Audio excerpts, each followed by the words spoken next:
what I wanted to quickly ask you about, and I'm going to start this by saying I have always done my best to try and defend referees and their performances. The referee yesterday, Wilton Sampaio, what did you make of his performance? Well, I thought the manager Argentina game. Croatia. Was it Croatia? Oh, the Dutch. Sorry, Yes. Yeah, the Dutch game.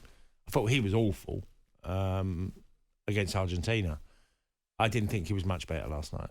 I thought he was really poor on some of the decisions, and I thought we lost the game a little bit at certain times. He missed way too many incidents. I thought the Saka foul was so obvious. And I don't care how long it took before it actually went in the back of the net. That was a foul on Saka. It was a quite clear foul. Yeah. And I just think he made a lot of poor calls. It was, like I said, I've always tried my best to defend referees. I think it is a very difficult job that they have. I think when you now have the benefit of VAR helping you out as well, then you'd like to think that more decisions are right than wrong nowadays. But I agree with you. I thought the referee yesterday missed some glaring, obvious moments. I mean, even the penalties that you're thinking, you're right there. How have you not seen that is a clear penalty? And you're waiting for VAR to tell you it's a penalty, for example. The Saka foul that then just before the first goal for Tchouaméni. I just don't understand how you can't see that's a blatant foul, even from the VAR perspective, but suggestions are you can't go back that far. And sometimes the fouls he did give were nothing. They weren't fouls at all. No. So I think there is some issue there with some of the refereeing, unfortunately. That doesn't mean the referee's at fault for why England didn't win overall, because England did have their chances and England should have asserted their authority when they had it in the game.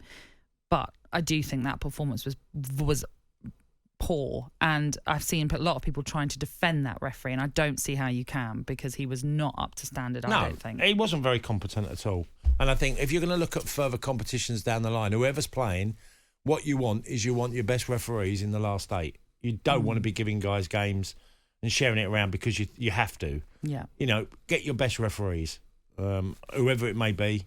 I didn't think he was even close to that. I like I said, there was a couple of games this weekend that referees were really boring. And when you got players coming on, like Martinez did for Argentina, of how critical a man he's won. He's won, and he's criticising him. Yeah, absolutely. And I mean, Pepe was very critical of the referee in their game against Morocco, which again you can look at it and think, well, hang on.